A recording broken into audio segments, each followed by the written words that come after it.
You know that shaker of pepper in your kitchen? What if I told you that once upon a time it was literally worth more than gold? It's true. The global obsession with spices like pepper kicked off an era that didn't just redraw the map, it actually created the interconnected world we all live in today. So let's dive in and see how it all happened. So that's the big question, right? How do you go from a planet of basically separate worlds to one single tangled up global network? Well, the answer is this wild mix of things: the ambition of powerful rulers, some brand new game changing technology, and, you're not going to believe it, a desperate craving for flavor. I love this quote from a 15th century Englishman. He just says, "Pepper is black and has a good smack." It sounds so simple, almost funny to us. But you have to remember, in a world before refrigerators, that smack was everything. It could make spoiled food edible, it was used as medicine, and it was a massive status symbol. It was worth an absolute fortune, and that desire for it was about to change everything. Okay, so what really lit the fuse for this massive explosion of global exploration? It wasn't just one single thing. It was more like a perfect storm of four incredibly powerful forces, all coming together at the exact same time. First up, you need money. A lot of money. And all across Europe, powerful kings and queens were building stronger, more centralized nations. They were using new tech, like gunpowder for their armies, and setting up efficient tax systems to fill their vaults. For the first time, they had the cash and the power to fund these huge, incredibly risky, but potentially world-changing voyages. Then, of course, there's the economic hunger. The old overland spice routes were controlled by rivals, and every time the spices changed hands, the price went up. By the time pepper or cinnamon reached a market in Europe, it was astronomically expensive. So people started thinking, wait a minute, why are we paying all these middlemen? What if we just sailed there ourselves and cut them out? The motivation to find a direct sea route was just massive. And it wasn't just about gold and glory. For many, it was also about God. The Spanish and Portuguese in particular had just finished the Reconquista, a centuries-long fight to push Muslim rule out of the Iberian Peninsula. So for them, exploration felt like the next step. It was a chance to spread their faith and maybe even find a legendary Christian king in the East, known as Prester John, to help them. But look, you can have all the money and motivation in the world, but it doesn't mean a thing if you don't have the right tools. Europeans started using crucial navigational aids like the compass and the astrolabe, but the real game changer? It was the ship. The new Portuguese Carvel, with its special triangular sails, was a marvel. It was fast, it could sail against the wind, and it was tough enough for the open ocean. Suddenly, sailing into the unknown wasn't just a dream. It was a real possibility. All right, so the money's there, the motive's there, and the tech is ready to go. The race is officially on. And bursting out of the starting blocks first are two fierce rivals right next door to each other, Portugal and Spain. And they would each bet on a completely different strategy to win. And just look how fast everything happened. For decades, Portugal is just inching its way down the coast of Africa. Then, boom, 1488, Diaz makes it around the tip. Then, just 4 years later, Columbus sails west for Spain and literally bumps into a new hemisphere. 6 years after that, Portugal's da Gama finally gets to India. It's just dizzying. Within a single lifetime, the entire known world was turned on its head.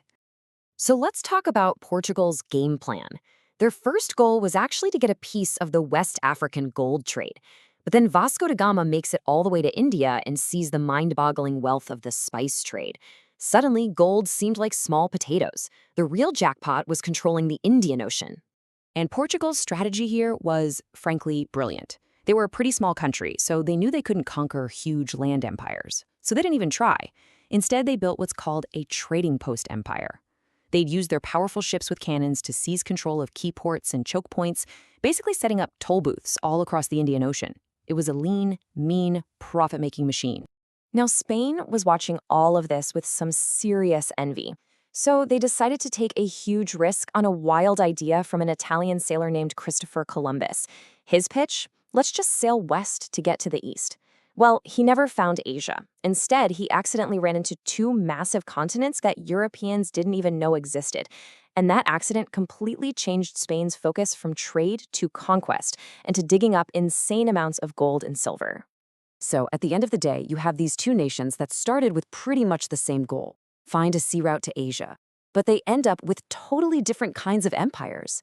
Portugal builds this sea-based, commerce-focused network based on spices, while Spain ends up with a massive land-based colonial empire in the Americas, fueled by gold and silver. And you better believe that this unbelievable flood of riches into Portugal and Spain did not go unnoticed. Pretty soon, the rising powers up in Northern Europe, we're talking England, France, and the Netherlands, they all wanted a piece of the action.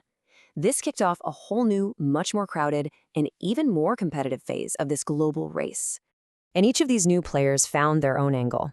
The French, they were obsessed with finding a Northwest Passage, a shortcut to Asia through North America. They never found it, but they did find a gold mine in the fur trade. The English, feeling their oats after beating the Spanish Armada, started setting up farming colonies.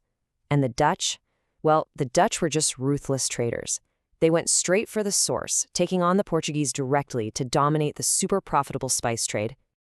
So, after a century of this frantic global scramble, the world looked completely different.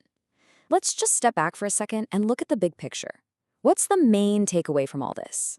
What was the single most important factor that made it all happen? It really does all come back to that powerful combination we talked about at the beginning. You've got the state providing the money and the muscle, this intense desire for spices and wealth providing the motive, that fierce competition between countries fanning the flames, and the religious mission giving it all a sense of purpose. It really was that perfect storm. But if you had to point to one single thing, one key ingredient that was the real game changer, it has to be state sponsorship. Private merchants had been sailing and trading for centuries, but it was the huge amounts of money and the organizational power of these new nations that took exploration from just a business venture and scaled it up into a force that would literally change the planet and shift the balance of global power for good. And that kind of leaves us with a final thought to chew on. This whole thing started with a simple craving for flavor, for that good smack of pepper. But this pursuit led to so much more than just new recipes and trade routes. It led to things nobody could have predicted. Huge global empires, the transfer of plants and animals between continents, and brutal systems of exploitation. The world was completely remapped by a hunger for spices, and we are absolutely still living with the consequences today.